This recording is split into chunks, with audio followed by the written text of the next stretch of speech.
Chapter 1. The Receipt in the Ashtray. The tobacconist's receipt was the sort of thing nobody would have looked at twice. It lay in the ashtray on Edmund Greer's bedside table, partially curled from the heat, its ink still sharp. One box of 20 Dunhill cigarettes, purchased Thursday at 11:45 in the morning. The price was marked in pencil at the bottom. 7 and sixpence. Mrs. Fenn, who did the rooms at Prentice Hall each morning, noticed it because she noticed everything. She was the type. She had been noticing things at Prentice Hall for 19 years, and in those 19 years she had observed 3 broken engagements, 1 concealed miscarriage, Mr. Prentice's brandy decanter being quietly refilled with a cheaper label, and the particular way the wallpaper in the east corridor had begun to separate at the join above the dado rail, which told her the guttering wanted attention before the first autumn rains. She left the receipt where it was. It was not her place to disturb a guest's belongings. She emptied the ashtray into a tin, stripped the linen, opened the windows as far as they would go against the heat, and went downstairs to tell cook that the man in the yellow bedroom had smoked at least 4 cigarettes before bed, because the smell of it was into the curtains already. The heat that week was the kind that changed people. 3 weeks of it without a break. The lawns at Prentice Hall gone to a dusty yellow, the roses drooping by midday, the river at the bottom of the kitchen garden reduced to a slow brown crawl between cracked banks. Everyone in the household had grown a little strange with it. Miss Cecily Prentice, who was to be married on Saturday, had cried twice already, which her father put down to nerves, and her companion Nora Blaine put down to the heat, and the groom, Philip Hart, put down simply to Cecily being Cecily, which was not unkind, only accurate. Edmund Greer had arrived on Tuesday. Nobody had asked him to arrive on Tuesday. The arrangement, as Mr. Prentice understood it, was that the solicitor would come Friday morning to witness signatures on the settlement papers and depart again before lunch. Greer had telephoned on Monday to say he found himself in the area rather sooner than expected, and asked if he might put up for a few nights. Mr. Prentice had said yes, because there was nothing else to say, and had then spent the better part of Tuesday evening wondering why a London solicitor had business in this corner of Wiltshire 4 days before he was needed. Greer was not an unpleasant man. He was simply imprecise. His answers to ordinary questions ran a moment longer than necessary, and then stopped before they arrived anywhere. He had thin hands and a habit of touching the breast pocket of his jacket as if checking for something. He smoked constantly. He was pleasant to Cecily, civil to Nora, and careful around Mr. Prentice in the way that a man is careful around a temper he has been warned about. He took his cigarettes from a flat box, Craven A, the red and black one. Mrs. Fenn had seen the box on the table when she made up the room on Wednesday morning. She had seen it again Thursday. Friday morning when she came in to find Mr. Greer had not appeared at breakfasts, and was wanted for the rehearsal dinner. The box was still on the table beside the receipt, and Mr. Greer was in his chair by the window, quite dead, a cigarette between his fingers burned down to a stub of ash. The doctor came. The doctor said it was his heart. Mr. Greer was 58 and not a well-built man, and the heat made fools of people, and it was not, the doctor said, in the least surprising. Mrs. Fenn said nothing about the receipt. She was not asked. She went back downstairs and told cook in a low voice that Mr. Greer had been taken in the night, poor soul, and that the receipt in the ashtray said Dunhill's, but the cigarettes in the box on the table were Craven A, and she supposed it was no one's business, but she had always thought it odd. Cook agreed it was odd and poured her a cup of tea. The receipt stayed in the ashtray. Chapter 2. A guest. No one sent for Miss Marple arrived at Prentice Hall at 12:30 on Friday, which was, as things turned out, approximately 2 hours after Edmund Greer's body was found. and 40 minutes before Inspector Barrow arrived from Devizes. She had been invited by Cecily Prentice, whom she had met once at a flower show in St Mary Mead the previous spring, and who had taken an inexplicable shine to her. The invitation was for the rehearsal lunch, which was now, plainly, not going to happen. And Miss Marple had been brought along by her goddaughter, Dorothy Crane, from the neighbouring village, who had not yet heard what had occurred, and drove cheerfully through the gate, talking about the rose arbour she had read about in a magazine. The scene that met them in the entrance hall was not cheerful. Mr. Prentice stood near the bottom of the stairs, looking like a man who had been put somewhere and forgotten. Philip Hart was in the doorway to the drawing-room, with a glass of something he was not drinking. Nora Blaine came through from the back of the house, carrying a tray with a teapot on it, and stopped when she saw the two women. Nora Blaine was 34 or thereabouts, with a composed, pleasant face and the kind of efficiency that does not draw attention to itself. She set the tray down on the hall table and said that she was afraid there had been an accident, a terrible shock, and that perhaps the ladies might prefer to return another day. Dorothy Crane said, "Good heavens, of course," and turned immediately to go. Miss Marple did not turn. She looked at the tray, which held 4 cups, a teapot, a milk jug, a plate of biscuits she had not asked for, and a small vase of sweet peas that was entirely unnecessary. She looked at Nora Blaine. "How dreadful," Miss Marple said. "In the night," Nora said. "His heart, they think. How very distressing for you all. Mr. Greer had been here several days, I believe. Were you well acquainted with him?" "Not really," Nora said. She picked up the tray again. Her hands were steady. "He was Miss Prentice's father's solicitor. He dealt mainly with Mr. Prentice on the business side." Miss Marple said, "What a terrible thing for the household in this weather, and what a worry for poor Miss Prentice with the wedding so close," and then allowed Dorothy to steer her back toward the motor car. Dorothy drove 200 yards down the lane before Miss Marple asked her to stop. "I should like to go back," she said. Dorothy looked at her. Dorothy had known Miss Marple for 31 years and had learned not to argue with that particular tone of voice. "I'll telephone Cecily," Dorothy said, "and explain you're staying." "That would be very kind," said Miss Marple. "And Dorothy, would you find out from your cousin Margaret whether she still has her nursing records from Leeds General? From 1943 specifically. There was a girl she may have remembered. She had a very good memory for names, your cousin Margaret." Dorothy opened her mouth and closed it. "I'll ask," she said.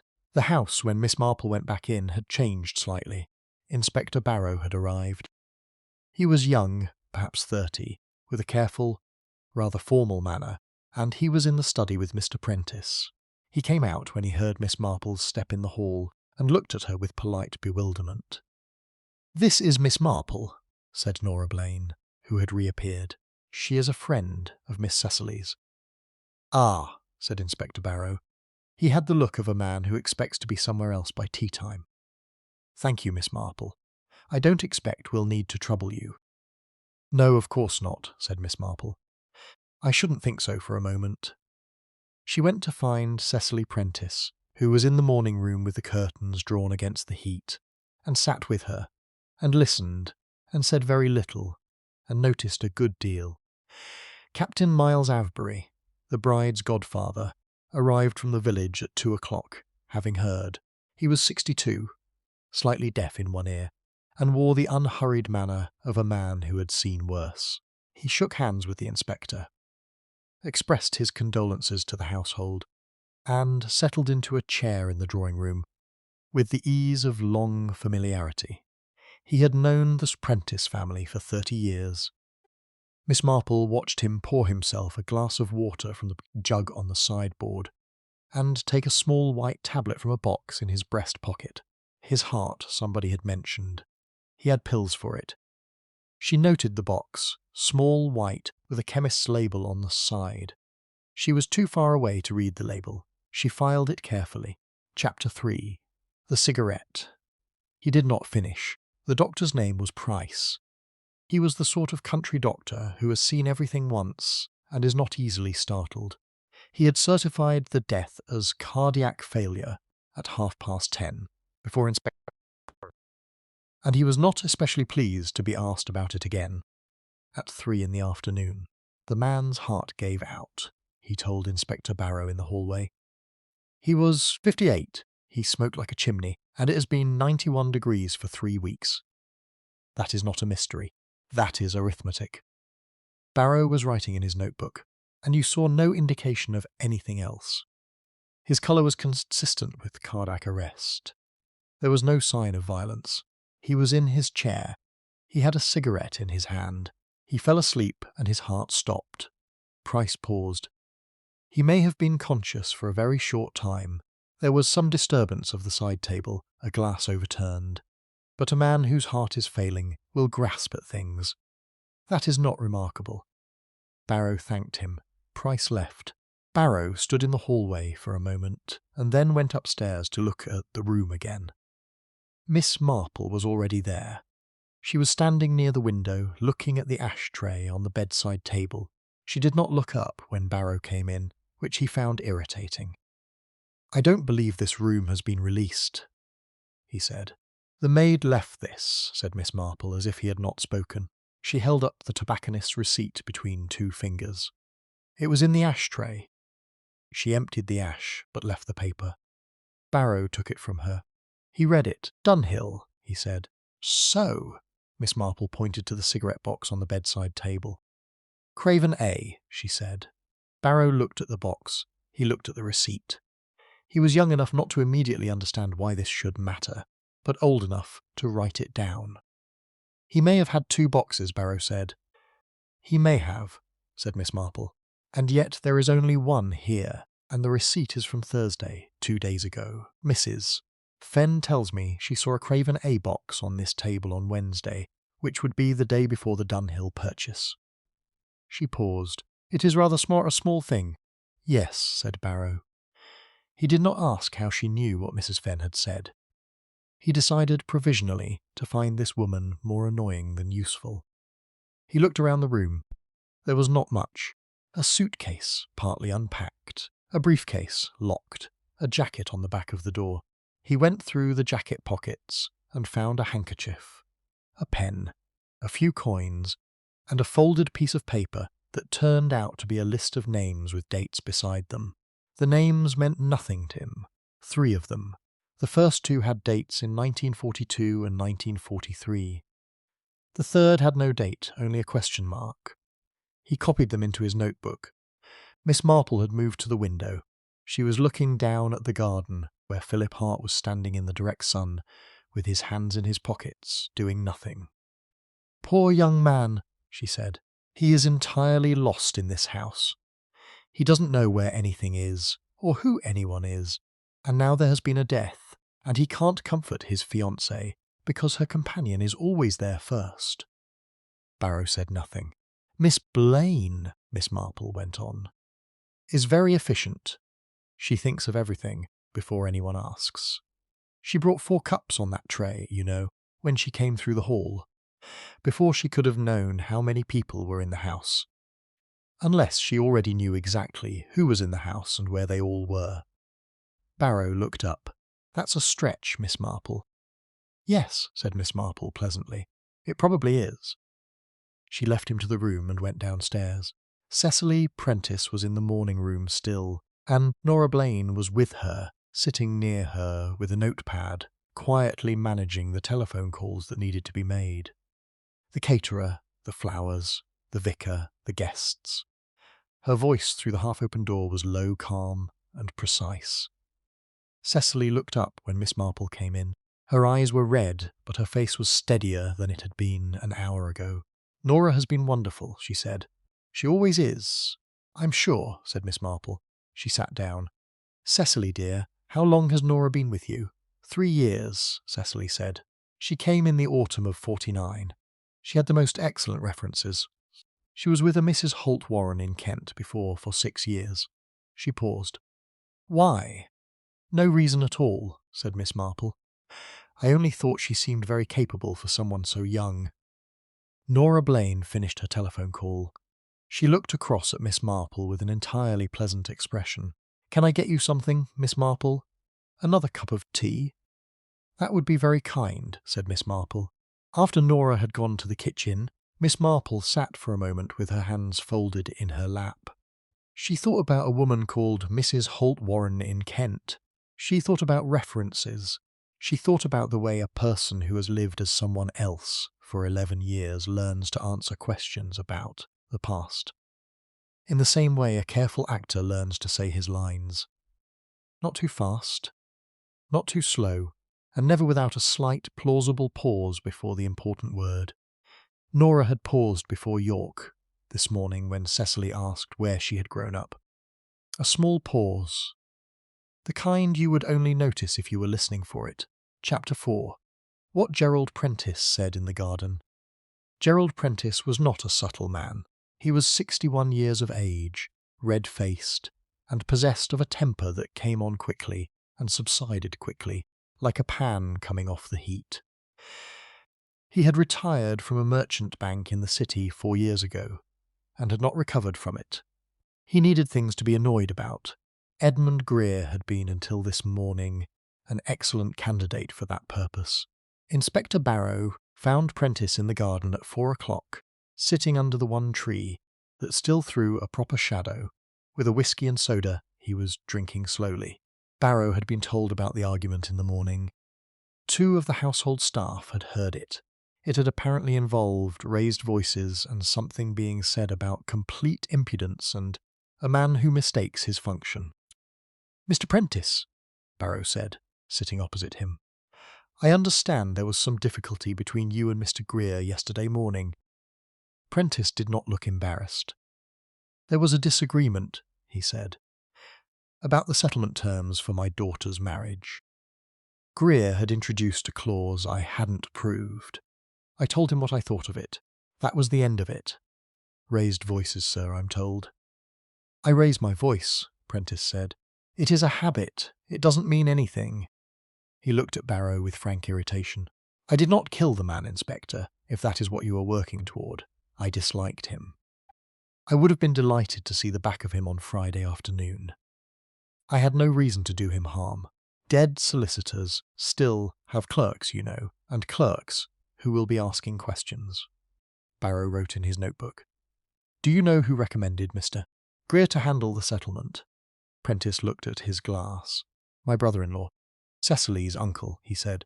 Greer was the best man for it, very thorough, very discreet." A pause. "I didn't warm to him. Discreet is often another word for watching." "Watching what?" "That," said Prentice. "I couldn't tell you. But a man who turns up 4 days early for a 1-hour appointment is watching something." Barrow thanked him and went back inside. In the hallway he nearly walked into Miss Marple, who was coming from the direction of the kitchen. "Mr. Prentice," she said before he could speak, "was angry about a clause in a document. That is a very ordinary thing to be angry about. He is the kind of man who has been angry about ordinary things his entire life." "You were listening," Barrow said. "I was walking past," said Miss Marple. "The garden door was open. In this heat, all the doors are open." She paused. "Mr. Prentice is not your difficulty. He is far too loud to be dangerous. The dangerous ones are quieter." Barrow counted to 5 in his head. "Miss Marple, I appreciate your interest, but this is a police matter." "Of course it is," she said. "I only came to ask whether Mr. Greer's briefcase had been opened, the locked one by his bed." It had not. Barrow sent for a locksmith. The briefcase contained 3 folders of legal papers relating to the Prentice settlement, a separate folder with no label containing handwritten notes on 6 sheets of paper, a packet of indigestion tablets, a return railway ticket to Paddington dated Sunday, and a small brown envelope sealed with tape. The handwritten notes were the interesting part. Barrow read them twice. They referred to records requests made to Somerset House, to a death registry in Leeds, and to a correspondence with a firm of inquiry agents in London. At the top of the first page, underlined twice, the name Nora Blaine. Below that, in smaller letters, Real NB died Leeds General, Feb 14, 1943. Suspect identity assumed approx March 1943. Current whereabouts: Prentice Hall, Wiltshire. Barrow put the folder down. He stood very still for a moment. Then he went to find Miss Marple, because she was the only person in this house he currently felt like talking to, a fact he found unreasonable and declined to examine. She was in the morning room, alone. She had a small piece of knitting in her lap that she was not knitting. He put the folder on the table in front of her without speaking. She read the first page. She read the second. "Yes," she said. "I had rather thought it might be something like this." "You knew?" "I suspected," said Miss Marple. "There is a difference. Though in the village where I grew up, there was a woman who changed her name after a certain difficulty and moved to the next village, and everyone knew, but no one said anything for 12 years, and when it finally came out, it was a small boy who mentioned she had the wrong accent for where she said she was from." She paused. Accents are very informative. "Miss Blaine's? Not quite York," said Miss Marple. "Close. But York is a city with a very specific music to it, and hers is slightly south of that. A small detail. Mr. Greer, however, was a thorough man, had documents." Chapter 5. The vicar's afternoon, Reverend Thomas Oak, had been at Prentice Hall since Monday. He was 48, dry-humoured, and had the slightly papery look of a man who reads too much and eats too little. He was to officiate at Saturday's wedding. He had come early at Cecily's request to go over the service in detail, and had stayed on because the house was large enough to lose oneself in, and the library was excellent. He had not liked Edmund Greer. He had decided this on their first evening, over dinner, when Greer had said something faintly dismissive about the established church, and then smiled as if he had said something mildly amusing. Oak had smiled back and changed the subject. He was a patient man. What he was not, he now understood, was as invisible as he had assumed. Inspector Barrow came to the library at 5 o'clock and asked him directly where he had been between 2 and 4 on Thursday afternoon. Oak set his book down on his knee and thought carefully about whether the truth was going to be worse than the alternative. The truth was this: he had been in the garden in the area near the Rose Wall between 2:15 and 3:45. He had gone there because it was private and shaded, and he needed to pray about something. He had told no one he was going. When he came back in through the side door, he had passed the hallway and he had seen Nora Blaine coming out of the corridor that led to the guest bedrooms, the yellow bedroom specifically. And she had been carrying something small in her hand, something she put into her pocket when she saw him. She had smiled and said it was warm, wasn't it, and gone past. He had not thought much of it at the time. He thought a great deal about it now. "I was in the garden," he told Barrow. "By the rose wall. I was alone." "No one saw you?" "I don't believe so." He paused. "I should mention that I saw Miss Blaine coming from the direction of the guest rooms at approximately 3:45. She appeared to have come from Mr. Greer's corridor." Barrow wrote this down. "Did you speak to her?" "Briefly. She said it was warm." I agreed. "She went toward the kitchen." Barrow looked up at him. "Is there a reason you were reluctant to give me your whereabouts directly, Reverend?" Oak paused again. "And there is," he said. "It is not related to Mr. Greer's death. Mr. Greer had, on Wednesday evening, said something to me privately about a debt, a personal matter from some years ago. He implied he was aware of it. I was concerned, when you asked about Thursday, that this matter might come into it." He looked at his hands. "The debt was to a private card club in London in 1947. I am not proud of it. It has been settled for years, but it is the kind of thing that sounds worse than it was." Barrow said he saw, and wrote that down too. After the inspector left, Oak sat in the library for a long while. He thought about Nora Blaine and the thing she had put in her pocket. He thought about Greer's small private smile at dinner on Tuesday, the way he had looked at each person in the room as if calculating something. A knock at the library door. It was Miss Marple. She came in carrying 2 cups of tea on a small tray, because she had been in and out of this house for 2 hours now, and the staff were beginning to treat her as a fixture. "May I?" she said, and sat down in the chair across from him without waiting for an answer. She handed him his tea. "You are upset about something other than Mr. Greer?" He looked at her, perceptive. "I have had a long life," said Miss Marple. "One learns to read people. You are a man who dislikes knowing something without being able to say it directly. That is a rather uncomfortable condition for a vicar." Oak said nothing for a moment. Then, "Miss Marple, if you had seen something that seemed significant, and saying it would certainly ruin a person's life, and not saying it might mean a wrong is not corrected, what would you do?" "That depends," said Miss Marple, "on the size of the wrong." He told her what he had seen. Nora, Blaine, the corridor, the small object in her hand, the pocket.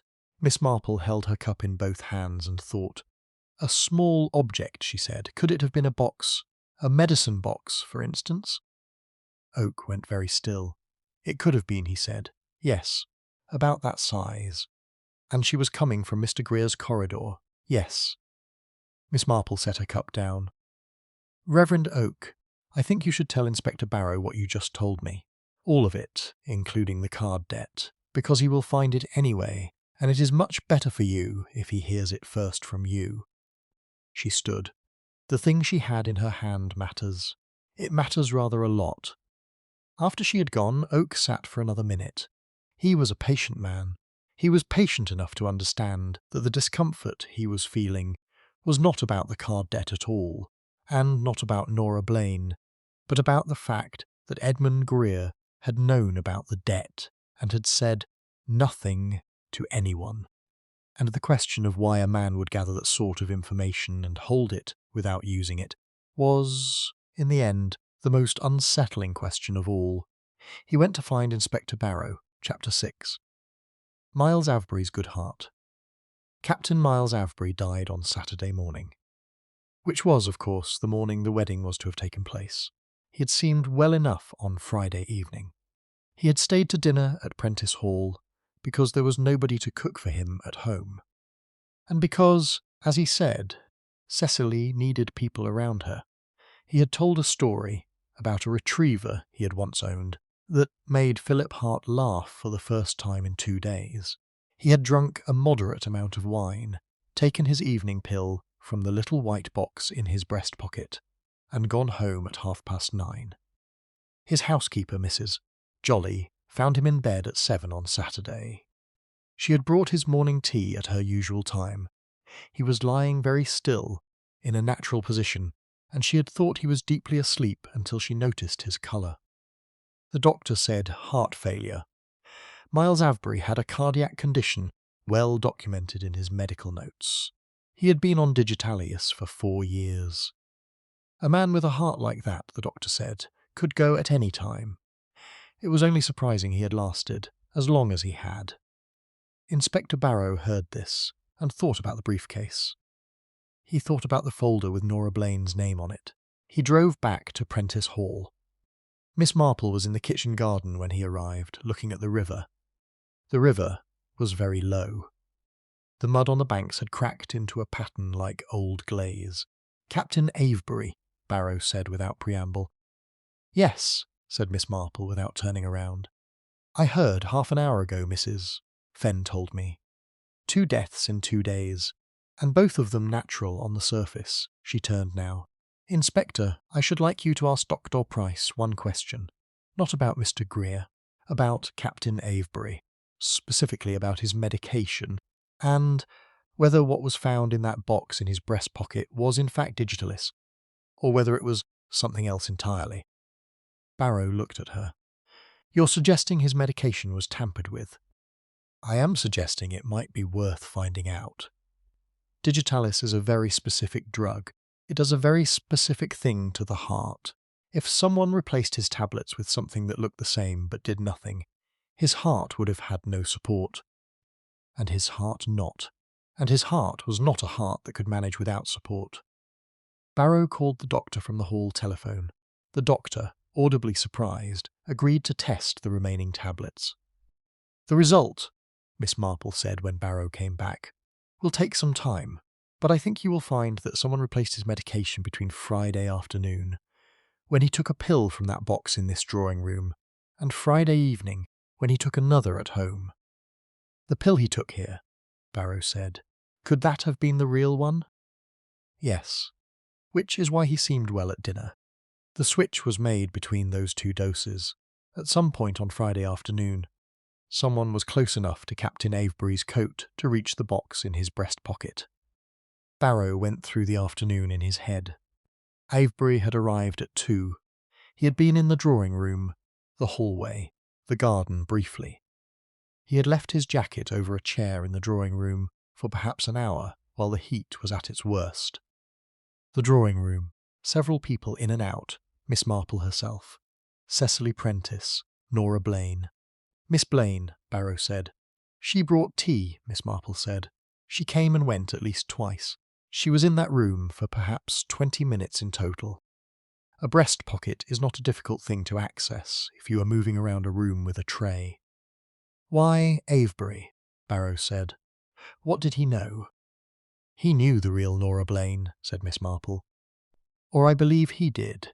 He was an army man in and around Yorkshire during the early part of the war.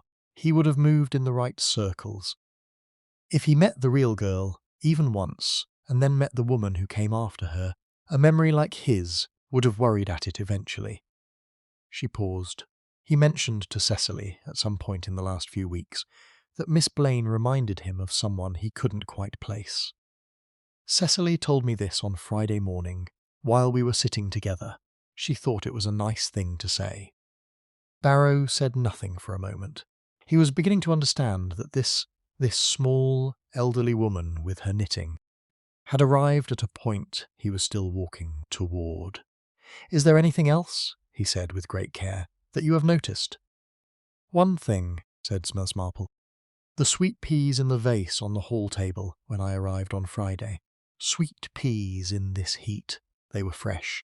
She had cut them that morning.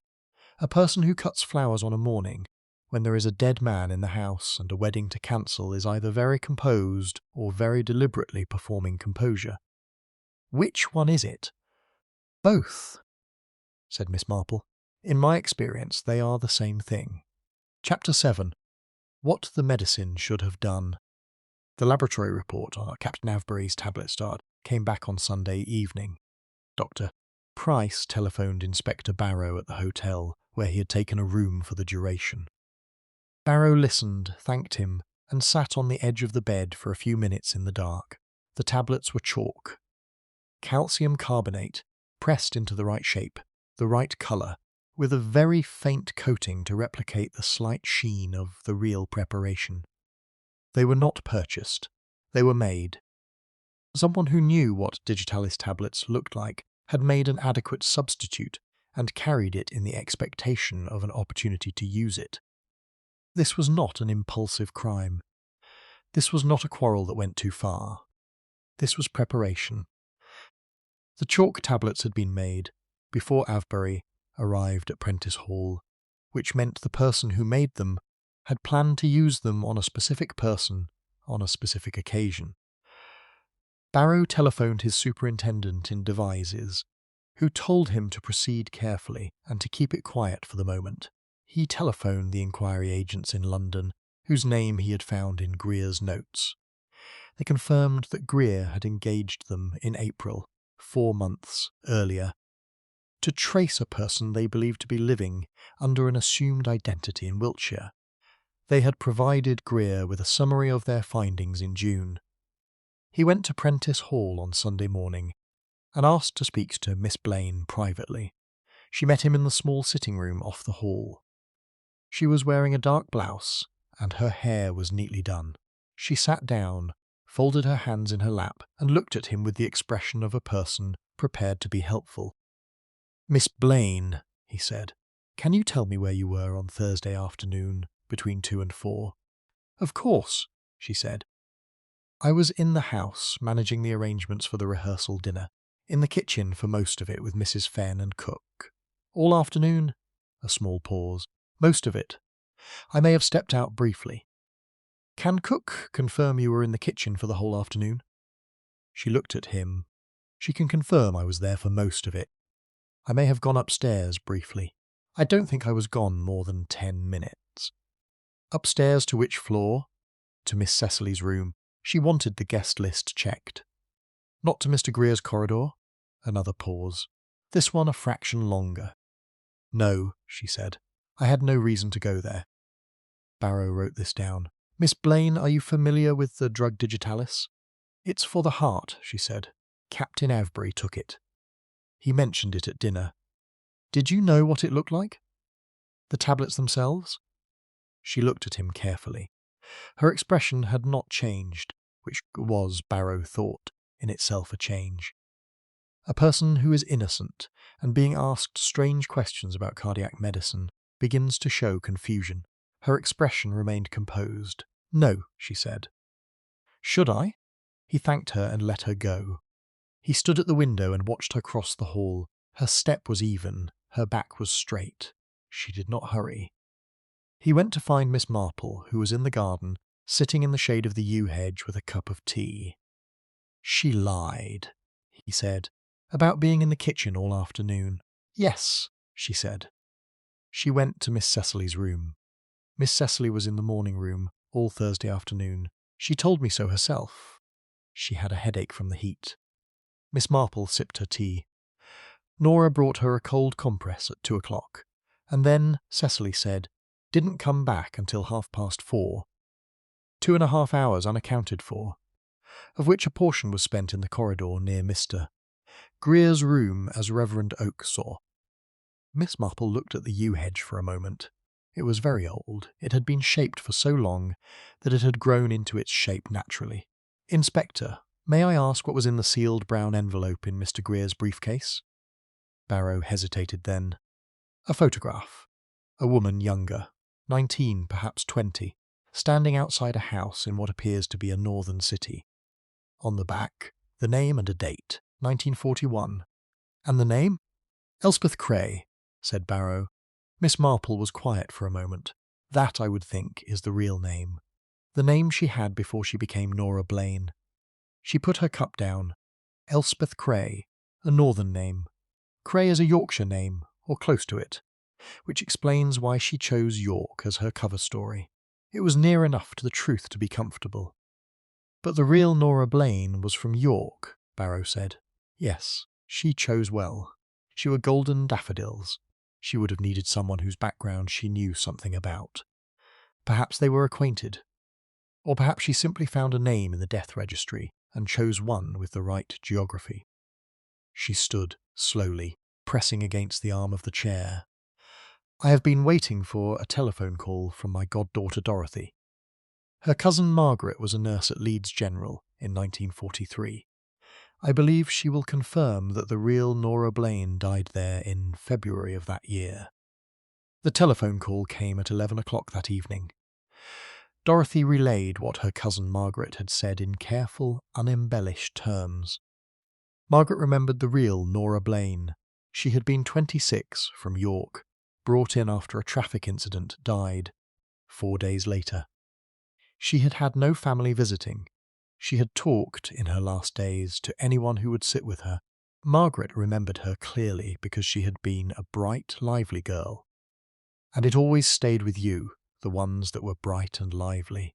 Miss Marple thanked Dorothy, put the receiver down, and sat in the dark for a moment. A woman who had died young, whose name had been taken up and worn by someone else. Someone who had used it to walk away from whatever Elspeth Cray had needed to walk away from. She felt the particular sadness of a life that had been used without permission. She had felt it before. It did not get lighter. Chapter 8. The wrong box. Miss Marple went back to the receipt on Monday morning. She had it photographed by a young constable who had a camera, after which she returned it to the evidence envelope. She sat, with the photograph at the kitchen table, with cook's permission, a cup of tea at her elbow, and thought. The receipt was from Thurston's, the tobacconist, in the market town, 3 miles from Prentice Hall. Dunhill cigarettes, Thursday, 11:45 in the morning. Greer had been alive and in town on Thursday morning. He had bought cigarettes.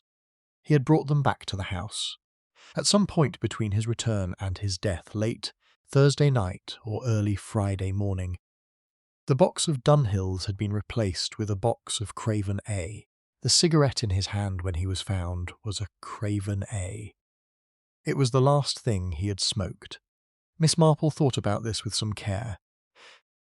The nicotine preparation would have been inside the cigarettes themselves, or in one of them specifically.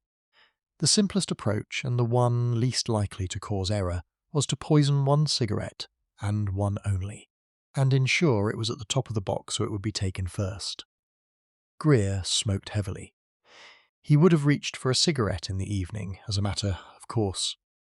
If he had had a full box, he would have taken from the top. The box of Craven A, found in his room, was 3/4 full, 17 cigarettes remaining. He had smoked 3, or 1 that killed him, and 2 earlier in the evening, from the same box, without effect. But this meant the substitution had happened. On Thursday, after Greer returned from town, and before he reached for his evening cigarette, and Reverend Oak had seen Nora Blaine coming from his corridor at 3:45 on Thursday afternoon. Miss Marple put the photograph down. She picked up her knitting, which she had brought from her goddaughter's house, and worked 2 rows without looking at it. The problem with the poisoned cigarette was this. It was not a method you could use if you were uncertain of the timing. If the box was left in the room and Greer happened to smoke from his new Dunhill box first, or if he went out and bought another brand, or if the Craven A box was found and questioned, everything failed. The killer had to be confident that the box would remain, that Greer would smoke from it, and that there would be no one watching him when he did. Nora Blaine had 4 years of pharmaceutical training. This was something Miss Marple had learned from Cecily, in conversation, quite casually on the first day. Cecily had mentioned it with admiration. "She knows the most extraordinary things about medicines," she had said. "She's been invaluable when Father has had his attacks." Miss Marple set her knitting down and went to find Inspector Barrow. He was in the study with the door almost shut, on the telephone. She waited in the hall. When he came out, she told him about the pharmaceutical training. 4 years, he said. Where? I don't know. Before she became Nora Blaine. Before March of 1943. She paused. Elspeth Cray, if that was her name, would have been trained under that name. Which means there will be records, somewhere, for an Elspeth Cray in pharmacy or chemistry, in the early 1940s or before. The inquiry agents may be able to trace them. Barrow made a note. The nicotine extraction, I said. That's not something you learn from a recipe book. No, said Miss Marple. It requires an understanding of chemistry, and access to tobacco in quantity, and a distillation process, and some patience. She has been in this house for 3 years. She has had time to prepare. You think she planned this 3 years ago? I think, said Miss Marple carefully, that she planned it in April of this year, when Edmund Greer engaged the inquiry agents. She may not have known it was Greer specifically, but she would have known she was being looked for. A person who has lived under a false name for 11 years develops a sense for it. A wrong letter, a wrong question, someone asking about background in a slightly unusual way. And when Greer turned up in person 4 days early, that confirmed it. Yes. And Captain Avebury was a complication she had been worrying about separately. His remark to Cecily about her reminding him of someone. Miss Marple paused. She could not afford 2 people who might recognise her. She dealt with the immediate danger first. Barrow looked at the closed study door. She is still in this house? Yes. I don't have enough to arrest her. Not yet. The tobacco receipt, Oak's sighting, the chalk tablets, the pharmaceutical training. It's suggestive. It is not proof of her identity or of her hand in either death." "No," said Miss Marple. "You need her to give herself away." She looked at him steadily. "I have a thought about that if you are willing to hear it." He was willing. He had stopped pretending otherwise. Chapter 9. York, 1943. Dorothy's cousin Margaret had an excellent memory, and, it turned out, a capacity for detail that went beyond the simply professional. She had kept a diary during her years at Leeds General. She had kept it for the same reason most nurses keep diaries during wartime. Because if you did not write it down, it drifted, and one day you would find you could not recall the individual faces. She could recall Nora Blaine's face. She described it to Dorothy over the telephone. Oval, fair-skinned, dark hair cut short, a gap between her two front teeth, a laugh that was too big for a hospital ward and had to be suppressed. She had been 26. She had talked about a brother in the Navy and a mother in York who grew vegetables.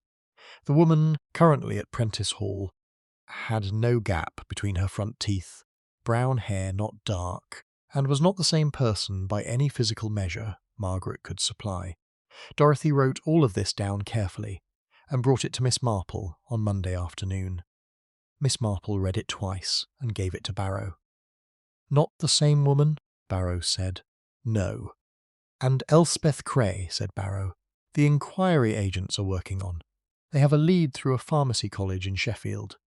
A student registered there in 1938 under that name, withdrew in 1941. Then nothing until a Nora Blaine appears in London in March 1943. A gap of 2 years, Miss Marple said. The war covered a great deal.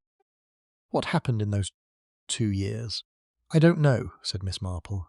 Something she needed to leave behind. Something serious enough that she took a dead woman's name and built a life from it. She put it may not have been a crime. It may have been simply something she could not survive staying as herself. People change their names for many reasons, Inspector. Not all of them are wicked. Barrow looked at her. You feel sorry for her? I feel sorry for the situation, Miss Marple said. She is clever. She has done real work in the world, under a borrowed name. She has been genuinely devoted to Cecily Prentice, I think, in her way. And she has killed 2 people to protect something she built over 11 years. She paused. The sympathy and the condemnation are both entirely real. They do not cancel each other out. Philip Hart knocked at the door. He had been hovering in the hallway for 10 minutes, visible through the gap. He was 29 and looked younger in distress. He came in when Miss Marple said to come in, and stood with his hands in his pockets looking at the floor. Is it Nora? He said. Is she the one? Barrow said that the investigation was ongoing. It's Nora, Philip said. Not a question. I never trusted her. I couldn't say why. She was always perfectly pleasant to me. But she was always there, just at the edge of everything, watching, and Cecily depended on her for absolutely everything. He looked at Miss Marple. Cecily doesn't know, does she? No, said Miss Marple, not yet. It will destroy her. Yes, said Miss Marple. It will be very hard. But Cecily Prentice is a young woman with a good deal more strength than she has been allowed to use. She has had someone managing everything for her for 3 years. She may find in time that it is not entirely a loss to have to manage for herself. She looked at him directly, and she has you. Philip looked unconvinced but not hopeless. After he left, Barrow said, You were kind to him. He needed it, said Miss Marple simply. The detail from the inquiry agents in Sheffield came through by post on Tuesday morning. A class photograph from the pharmacy college, dated June 1940. 31 students, names listed beneath. Elspeth Cray, 3rd from the right in the 2nd row. The woman in the photograph was 22 in 1940. She had a composed face, dark eyes and hair pulled back. She was not looking at the camera. She was looking slightly to the side, at something outside the frame, with the expression of a person who is thinking about something entirely unrelated to the photograph being taken. Barrow looked at it for a long time. Then he showed it to Miss Marple. "Yes," said Miss Marple, "that is the woman currently in this house. Older now, obviously. The hair is different. But the way she holds herself." She touched the edge of the photograph. "You see the set of the shoulders? She stands that way still. I noticed it the first morning. Will it hold up in court?" "With the rest of it, yes. The chalk tablets alone suggest chemistry knowledge. The cigarette substitution requires the same. The diary description from Margaret rules out any possibility that she is who she says she is." Miss Marple sat back. "But you still need her to confirm her own guilt in some way that a jury will find more satisfying than inference." "The trap," said Barrow. "Yes," said Miss Marple. "This is what I propose. Chapter 10. The Witness Who Did Not Exist. On Tuesday afternoon, Inspector Barrow gathered the household in the drawing-room. It was not a formal statement. He called it a brief clarification of timelines, which was the sort of phrase designed to sound administrative. Gerald Prentice sat with his arms folded. Philip stood by the window. Cecily sat in the corner chair with her hands in her lap. Nora Blaine sat beside her, straight-backed, attentive. Reverend Oak had been quietly asked to remain in the house for the afternoon. He sat near the door. Miss Marple sat in a chair near the fireplace with her knitting. She was not introduced. Barrow simply did not mention her, and the assembled household had grown accustomed to her presence in the way you grow accustomed to a piece of furniture that was not there last week. Barrow went through the timelines for Thursday afternoon. He was methodical and not especially dramatic about it. He asked each person in the room to confirm where they had been between 2 and 4 o'clock. He went around the room in order. When he reached Nora Blaine, she gave the same account she had given him on Sunday. Kitchen, then briefly upstairs to Cecily's room. Cecily looked at her. "I don't remember you coming to my room on Thursday, Nora." "I came up for just a moment," Nora said. "You may have been asleep. You had a headache." "I wasn't asleep. I was lying down, but I would have heard you." A very small silence. Barrow moved on. Then he said, in the same even, administrative tone, "I should mention that a witness has come forward who states they saw someone handling objects in the library on Thursday afternoon between 3 and 4 o'clock." He looked at his notebook as if consulting it. The person was seen near the writing desk. He did not name the witness. He did not describe what objects.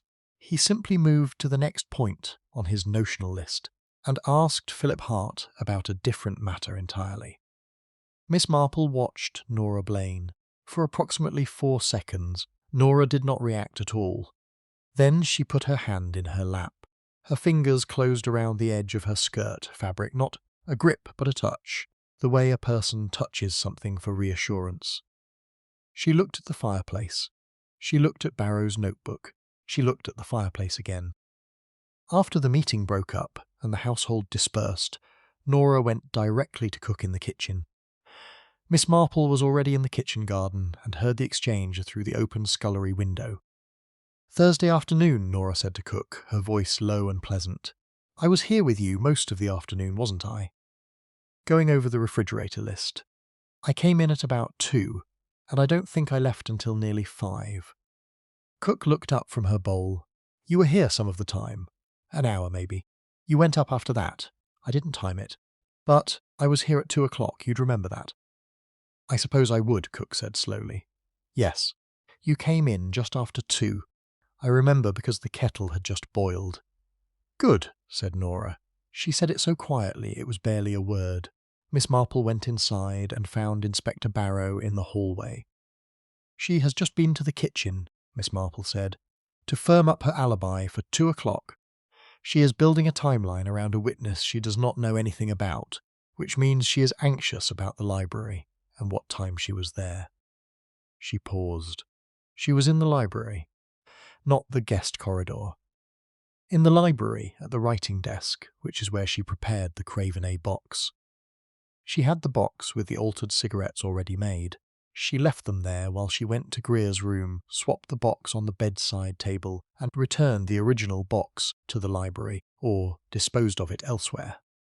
"The original Dunhill box is not in the house," said Barrow. "We searched." No. She would have put it in the kitchen fire, or taken it out with the household rubbish which went on Thursday evening. She is careful. But she is not careful enough to have an alibi for the library in the afternoon, which is why the mention of a witness there shook her. Miss Marple looked at him. There was no witness, of course. "No," said Barrow. But she does not know that. And her response to the idea of a witness was to go immediately and attempt to place herself somewhere else. That is not what an innocent person does. An innocent person asks who the witness is and what they saw. She did not ask. She went to build a wall. Barrow stood for a moment. "That's not a confession." "No," said Miss Marple, "but it is the shape of one. Now you need the photograph identified formally, the pharmacy records confirmed, and Margaret's diary account given as a statement." She paused. "I think you have enough.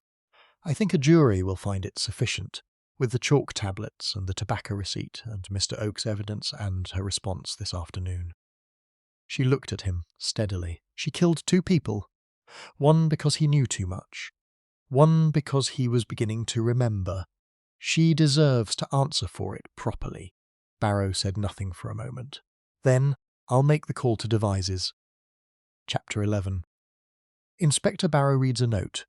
The arrest was made on Wednesday morning. Barrow had 2 constables with him and a warrant. He found Nora Blaine in the morning room, going through the wedding correspondence with the systematic efficiency that had defined everything she did. She was writing a letter to the florist. She looked up when he came in. She looked at the constables. She put the pen down. "Miss Blaine," said Barrow, "or, if you prefer, Miss Cray, I am arresting you on suspicion of the murders of Edmund Greer and Miles Avebury." She did not say anything for a moment. She looked at her hands. "I should like to finish this letter," she said. "The florist will have perishables to deal with." "That can be managed by someone else," said Barrow. She stood. She was very composed. She did not look toward the door where Cecily Prentice had appeared, having heard Barrow's voice. Cecily stood in the doorway, with her hand over her mouth, and said nothing. Nora looked at her then once, briefly. Whatever was in that look was not apologetic and not cold. It was the look of a person who knows that what they have done cannot be explained, to the satisfaction of someone who loved them. Then she looked away and went with the constables, and the door closed. Cecily sat down on the floor, not fainted, just sat in the hallway, on the floor. Philip Hart was beside her in 30 seconds, which was the fastest anyone had seen him move in a week. He sat down next to her on the floor and put his arm around her, and said nothing, which was the right thing. Miss Marple watched from the top of the hallway stairs, and then went back to her room. The formal charge was made at Devizes by Thursday morning. The investigation had been publicly Inspector Barrow's, assisted by his colleagues at Devizes. The Wiltshire Gazette reported it on Friday. Companion charged in double death at Wedding House. Inspector Barrow was named. His superintendent was quoted. The inquiry agents in London were described as having been employed by the late Mr. Greer in the course of his routine professional duties, which was not inaccurate. Miss Marple's name appeared nowhere in the report. She read it at breakfast at Dorothy's house on Friday morning, and thought it was accurate enough, considering. Barrow had come to say goodbye on Thursday evening. He had come to the front door of Dorothy's house, with his hat hands, and rung the bell, which Dorothy answered, and then fetched Miss Marple, who came into the hall and looked at him. He had a folded piece of paper in his jacket pocket. He took it out and held it for a moment. "You left this for me," he said, "under my breakfast plate on Wednesday morning, the day of the arrest." It was a single page, written in a small, steady hand. It listed in order every piece of evidence, every inference, and every step in the sequence of reasoning that had led from the tobacconist's receipt, to the chalk tablets, to the class photograph, to the trap in the drawing room. It was not written for drama. It was written the way a sensible person writes a recipe. Here are the ingredients. Here is the method. Here is what you will end up with. It's, he said, and then stopped. It's very complete. I thought it might be useful for your reports, said Miss Marple. All the connections laid out in one place. It is easier to write a report when someone has done the ordering for you. He looked at her for a moment. He was 30 years old and had been condescending to her since Friday morning, and he was aware of this, and it had become, over the week, increasingly uncomfortable. Thank you, he said. He meant it for more than the note. You did very well, said Miss Marple. The announcement about the witness. That was entirely your idea. I only suggested the principle. This was not strictly true. He did not correct it. He put his hat on and walked back down the path. Miss Marple watched him from the doorway until he reached the gate, and then went in to finish her breakfast. Chapter 12. The name she hadn't used. The trial was in October, when the heat had finally gone and the leaves were turning, and the courthouse in Winchester smelled of old wood and beeswax. Miss Marple did daffodils, but did not attend, but she followed it in the newspapers, with her reading glasses on her nose and her breakfast cooling beside her. The woman who had called herself Nora Blaine for 11 years was tried as Elspeth Mary Cray, aged 37, late of Sheffield, and for the period 1941 to 1943, of no fixed address that could be documented. The pharmacy records from Sheffield were entered into evidence. Margaret's diary was entered, with Margaret herself giving testimony. The class photograph was shown. The chalk tablets were analysed in detail by an expert from St. Bartholomew's Hospital. The tobacco receipt was presented alongside the testimony of the tobacconist at Thurston's, who remembered Greer because he had asked about a particular type of cigarette the shop didn't carry. Reverend Oak testified about what he had seen in the corridor on Thursday afternoon. He was calm and precise, and made no mention of the card debt, which Barrow had elected not to introduce, and which Miss Marple had quietly suggested need not be relevant to the case at hand. The defence argued that the identification of Elspeth Cray was uncertain, that the evidence was circumstantial, that a woman of previously blameless life ought not be convicted on inference. The judge was patient with this argument and then directed the jury in terms that made it clear he was not persuaded by it. The jury was out for 4 hours. They came back with guilty on both counts. Elspeth Cray stood when the verdict was read and looked at the judge and said nothing. She had said very little throughout. Her counsel had done the speaking. She herself had given the impression, from the dock, of a person attending something that concerned someone else. The newspaper accounts described her as cold. Miss Marple thought this was wrong, though she was not surprised by it. She thought Elspeth Cray was something else entirely. A person who had spent 11 years managing every expression, every response, every word, and could not now stop doing it even here, even at the end. The composure was not coldness. It was the only thing she had left that was entirely her own. What the newspapers did not report, because they did not know it, was what Elspeth Cray had done between 1941 and 1943, in the years she could not be traced. This came to Miss Marple through Barrow, who had continued the investigation as a matter of professional thoroughness, and had found the answer in a series of letters in a solicitor's office in Sheffield. Letters that had never been claimed. In 1941, a man named Arthur Cray, Elspeth's father, had been convicted of a fraud that had ruined several families in the Sheffield area. Elspeth had been called to testify, and her testimony had helped convict him.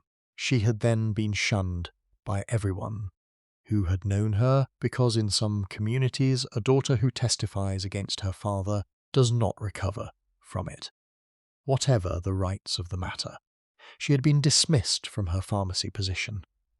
She had been unable to find work under her own name. She had lived on almost nothing for 2 years, moving from lodging to lodging, and then she had found the notice of Nora Blaine's death in a register, and understood what it offered. Miss Marple read this and sat for a while with it. She did not find it made the murders acceptable. Edmund Greer had been a methodical man doing his professional duty, and he was dead. Miles Avebury had been a kind man with a long memory, and he was dead. The fact that Elspeth Cray had been treated badly before she became a murderer did not unmake what she had made of herself afterward. But it was not nothing. In Miss Marple's experience, very little was nothing. She thought about the real Nora Blaine, who had talked to nurses in her last days because there was no one else, who had had a gap between her front teeth and a laugh too large for a hospital ward, whose name had been picked up and carried for 11 years by a woman she had never met, and used to protect something that was ultimately indefensible. She thought about Cecily Prentice, who had telephoned in September to say that the wedding was postponed, not cancelled, and that she and Philip were managing, and that she had cried for 3 weeks and then stopped, and was learning to cook her own meals, which was harder than she had expected. She thought about Gerald Prentice, who had not been the killer, and had known it all along, but had the satisfaction, in the end, of having been right that the solicitor's early arrival was suspicious, and who would dine out on this for years. She thought about Reverend Oak, who had told the truth about the card debt to the inspector before the inspector found it himself, and whose conscience was, she hoped, somewhat lighter for it. She thought about Philip Hart, who had sat on the hallway floor with his fiancée when the world ended for her, and had not said anything, and had been right not to. And she thought about the name on the dock in Winchester, Elspeth Mary Cray, a name unused for 11 years, called back into service for a court record, for a verdict, for a sentence. It would be her name again, now, for whatever came next. Outside in St Mary Mead, the October light was thin and sharp. The dahlias in her garden had gone over. The kitchen garden wanted attention. There was a letter from her nephew Raymond on the hall table that she had not yet opened. She folded the newspaper, took off her reading glasses, and went to put the kettle on. Chapter 13. Philip Hart's Letter. The note arrived at Philip Hart's flat in London on a Thursday in November. It was in a small envelope addressed in a neat, deliberate hand, the kind of handwriting that has not changed since school, and never will. He almost threw it away, because he did not recognise the name at the bottom, and there was a period that autumn when he was throwing away a great deal of correspondence rather than read it. He read it. It was not a long note. It said, "I hope you and Cecily are finding your way through a difficult time. When you are ready to address the practical matters, I believe the enclosed name may be of help. Mr. Frederick Ames, retired solicitor, Tunbridge Wells. He is thorough, discreet, and will handle the postponement papers, without any of it reaching the papers or your respective families. Before you have decided what you wish to say to them, I believe you are looking for someone of that description. With every good wish, J. Marple." Below that, the name and address. Philip read it twice. He stood in his kitchen, in his overcoat, because he had not yet taken it off, having just come in. And he stood there for perhaps a minute, thinking about the old woman he had barely spoken to, who had sat in various corners of Prentice Hall for 4 days with her knitting, and who had apparently noticed everything, including the fact that he had spent 3 of those days quietly trying to work out how to get the postponement handled without it exploding in the newspapers. He had said this to no one. He was certain. He had said it to no one. He called Cecily that evening. She was at her father's house, which she had been since August. She answered on the 3rd ring, and sounded, he thought, steadier than last week. "Do you remember the old lady," he said, "at your father's house during Miss Marple?" "Of course," said Cecily. "She sat with me the whole of that first afternoon. She didn't say much. I found it helpful." "She's written to me," he said. "She has given me the name of a solicitor." There was a pause. "How did she know you needed one?" "I have absolutely no idea," said Philip. Cecily said nothing for a moment. Then, "I think we should use him." "Yes," said Philip. "I think so too." He kept the note. He did not keep a great deal of correspondence, but he kept this. He put it in the inside pocket of his wallet, where he put things he intended to remember. It was still there, somewhat creased. 6 months later, on the morning he and Cecily were married quietly in a register office in Salisbury, with her father and her uncle as witnesses, and nobody from the press, and nothing in the papers the following day. He did not send a card to Miss Marple, because he did not have her address. He thought, occasionally, about writing to her goddaughter Dorothy in the neighbouring village to ask for it, and never quite got around to it. He thought Miss Marple would probably find this unsurprising. In St. Mary Mead, that same week, Miss Marple received a delivery of seed catalogues she had sent for, and spent a productive Thursday evening going through them with a pencil, making small notations in the margins. She noted a variety of sweet pea she had not grown before. She made a mark beside it. She would order it in January, when the nurseries opened their books again. Whether it would do well in her soil, with her aspect and her rainfall, she could not say. Most things were worth trying once.